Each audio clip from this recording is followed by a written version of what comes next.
E aqui foi muito tranquilo, porém, um dia também veio, aí no caso, o Cal, né, abordando, fazendo aquelas abordagens, falando que eu estava fazendo exercício ilegal da profissão. Ai, meu Deus. Aí eu falei, peraí, só um pouquinho, eu preciso fazer alguma coisa.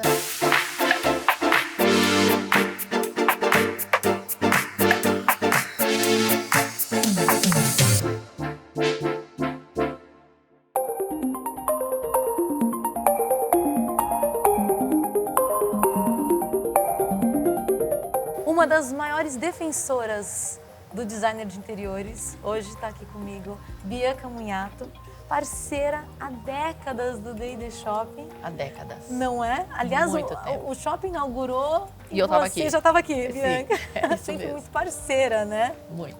Bianca, muito obrigada por aceitar o convite de vir conversar com a gente, porque se tem uma pessoa que tem história para contar, é Bianca. É muito caminho, né? Olha, eu vou te falar, a trajetória é longa. Eu estou formada desde 84, sabe, Natália? E Shopping D&D é um dos pontos que fazia parte da minha pesquisa de materiais. Eu sou mineira, sou de Uberlândia. Então, Sou de Uberlândia, pensa. mas você nasceu, cresceu e estudou em Minas. Sim, a minha família veio do estado do Rio de Janeiro para Uberlândia, né? Nasci lá e fiz faculdade lá.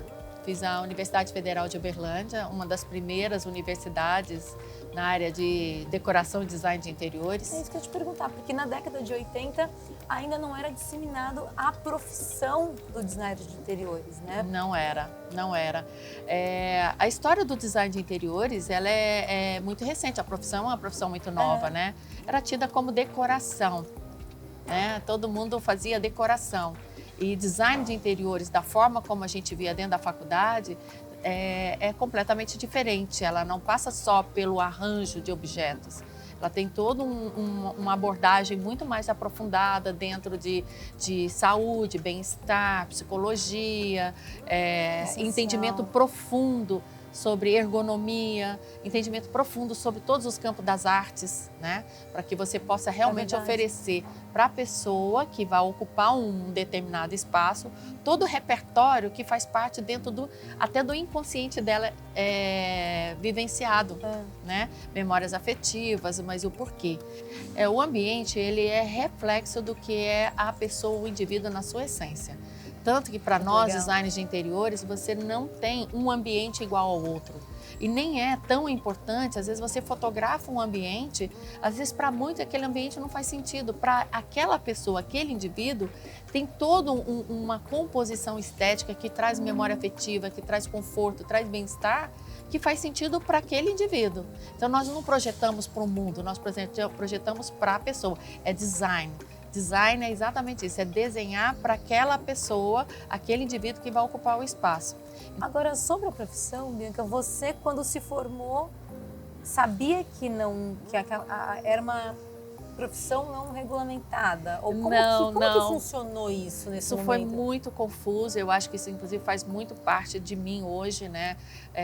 Eu falo que às vezes a gente tem algumas dores no caminho que te faz crescer, né? Essa foi uma delas. Eu sou filha, olha, para você ter ideia, eu sou filha de um industrial.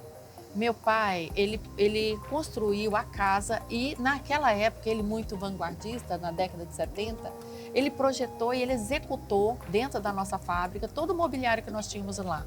Então a minha inspiração veio muito do meu pai. Meu pai projetou esse mobiliário todo, a casa está até hoje lá, a gente até tem essa memória muito afetiva. Muito bem.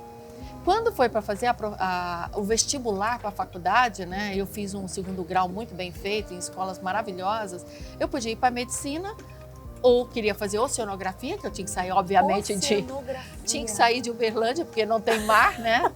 E também sempre, eu sou formada em artes também, assim, por exemplo, eu toco piano, eu sou formada em piano clássico, balé clássico, tradicional mineira, tradicional família mineira, né? Aquela educação básica mesmo. Então, e tinha essa faculdade que era de arte e decoração na época, que também era muito a minha área, que eu gostava muito.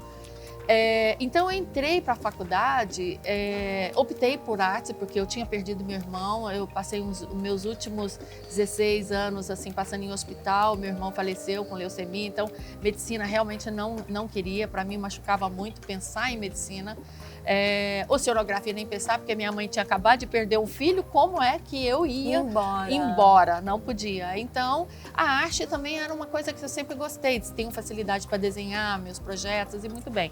E eu acho que foi no fundo, eu falei, ele quer saber uma coisa, a vida é tão dura. Eu com meus 15 anos já tinha essa consciência de que, eu falei, a vida é tão dura, quer saber uma coisa, eu vou fazer uma coisa que é muito mais leve, vou mexer com arte.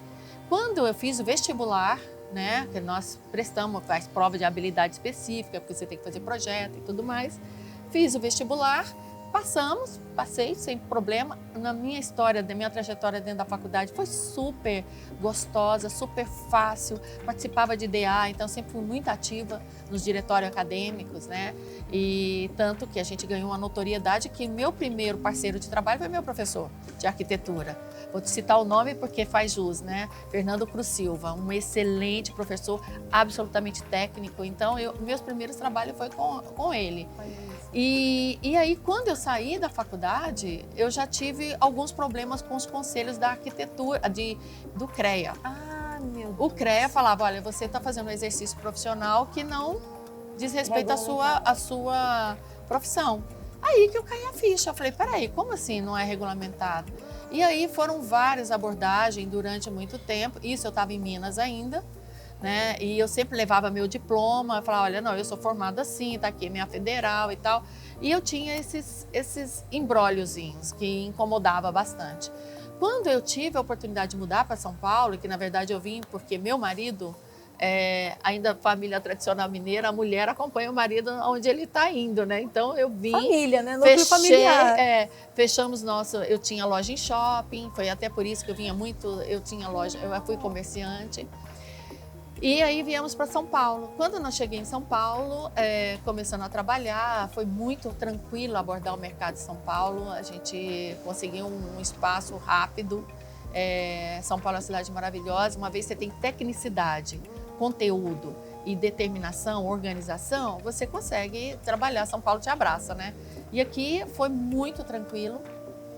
Porém, um dia também veio aí no caso o CAL, né, fazendo aquelas abordagens, falando que eu estava fazendo exercício ilegal da profissão. Ai, meu Deus. Aí eu falei, peraí, só um pouquinho, eu preciso fazer alguma coisa. Aí eu fui para a ABD, que é a Associação Brasileira de Design de Interiores, falei, gostaria de fazer parte disso, porque a gente precisa regulamentar essa profissão. Existe uma universidade federal em Minas, no Rio de Janeiro, e tinha uma estadual muito forte em Belo Horizonte.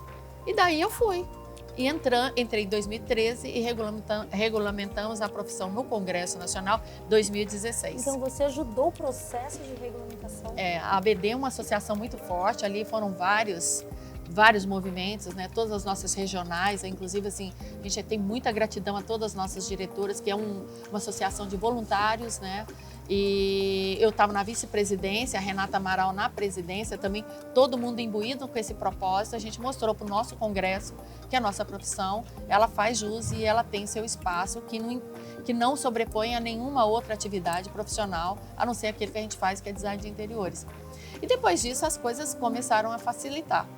Mas eu acho que é uma trajetória muito bacana, né? Eu não entrei na profissão simplesmente porque eu gostava, eu acho que eu tinha que lutar realmente por ela, né? E luto até hoje. E eu acho que não é nada mais para mim só, sabe? Eu faço isso para os jovens. Porque eu tive muitos pais nesse período que chegavam para mim e falavam assim, olha, eu estou custando a pagar a faculdade da minha filha e eu estou achando que ela vai formar e vai ter que fechar, não vai poder trabalhar nisso. Eu falava, espera, nós estamos lutando para isso. Pode ficar tranquilo que o que nós passamos, os veteranos, ela não vai passar. Ela vai ter o exercício dela. E graças a Deus a gente conseguiu esse movimento. Então foi sempre uma luta por uma paixão maior, sabe? Eu quero que realmente o Brasil tenha a essência e o conhecimento do que é o design de interiores, que tem uma particularidade de atividade completamente diferente do que é a engenharia, do que é a arquitetura. Aliás, falando em interiores, você tem muitos projetos diferentes. Vou começar por aí. A começar pela Casa Cor, né, Bianca? A nossa primeira, a Casa Cor é um movimento, um evento maravilhoso, onde a gente, pelo menos o nosso escritório, quando participa, a gente leva um propósito de passar uma mensagem, porque ali você não tem exatamente um cliente para você poder ficar cerceando, limitando, né? E aí, eu tinha feito um trabalho de pesquisa de ambiente em 1996. Olha quanto tempo! E era exatamente para preparar ambientes para pessoas alérgicas. Na minha região lá em Minas, eu morava nessa época lá ainda, lá tem uma sequidão nessa época agora de inverno e depois, assim, tem uma fase que desponta muita alergia em muita gente. E a gente, às vezes, eu tinha feito um quarto de bebê um período antes. E esse quarto, a mãe esqueceu de me falar que ele tinha alergia, que tinha uma sensibilidade alérgica e tudo mais. E nós colocamos tapete, colocamos papel de parede, colocamos cortina, colocamos um monte de coisa. E depois, que não pode, que não né? pode Só que naquela época, a estética era muito mais forte. Né? Vamos fazer um quarto bonito e tal. E às vezes não se atentava para esse detalhe, que você tem que fazer um controle do ambiente em que as pessoas vivem, né? E naquela época, estava surgindo a primeira Casa Cor no Triângulo Mineiro. Aí eu falei, eu gostaria Isso foi quando? 98, mais ou menos. 97, 98. Foi a primeira Casa Cor. E eu falei, gostaria de participar, mas o título do meu ambiente tem que ser Suíte do Rapaz Alérgico. Aí foi um estrago, porque a gente levou uma situação que não é comum, né? Dentro do título. Alérgico, tem que colocar alérgico? Tem que colocar alérgico, porque eu quero chamar atenção para esse quesito de cuidado com o ambiente daquela pessoa que vai viver. Não é pela estética, é pela qualidade de vida que a pessoa vai ter dentro daquele espaço. E aí eu chamei o Dr. Ernesto Taketomi, doutor da Universidade Federal de Uberlândia, imunologista e alergologista, para endossar o meu material que eu ia colocar dentro do ambiente. E aí ele fez essa curadoria comigo e a gente fez uma composição. Isso deu tanto ibope, tanto nas mídias estaduais, né? E chegou até sair num programa de casa da Globo, da Ana Maria Braga, na época, falando sobre a importância da alergia. E ressaltou... Do preparo do ambiente para quem tem os sintomas de alergia, né? De asma. Exato. E aí eu falei assim, exatamente isso é design.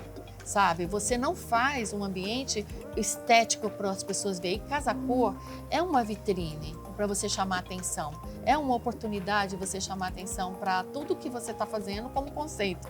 Então, esse é uma das nossas participações que eu gostei muito de fazer. E toda vez que eu entro em algum propósito, alguma vitrine em que eu possa passar uma mensagem, a gente carrega essa mensagem como um conceito. E aí foi outras Casa Cor, como o Café da Casa de Campo aqui em São Paulo, o corredor da maternidade lá da Matarazzo e tantas outras que a gente fez e que realmente tem uma notoriedade. Bianca, e você, logo que abriu o shopping lá em 95, você já começou a fazer parte, né, dos movimentos do que o shopping, tanto do que o shopping oferecia, quanto das parcerias com o profissional da área. Como é que foi essa história sua? Na minha cidade, nós tínhamos uma dificuldade, assim, por exemplo, nós não tínhamos muito materiais, né, assim, para pesquisa. Apesar da gente ter uma universidade na época lá muito forte, o nosso comércio faltava alguns detalhes. E aí, meu interesse pelo shopping começou porque eu investi num shopping lá em Uberlândia também. Eu fui sócia de um shopping que é ligada à construção civil. Meu Deus! Então, eu tinha lojas de revestimento, eu fui representante da Interbanho, da Humberto Tecido, um monte de materiais. Então, a minha proximidade vinha muito com essa visita que eu tinha aqui dentro do D&D. E muitas vezes, do que a gente não encontrava lá, eu trazia meus clientes aqui. A gente pegava o avião de manhã.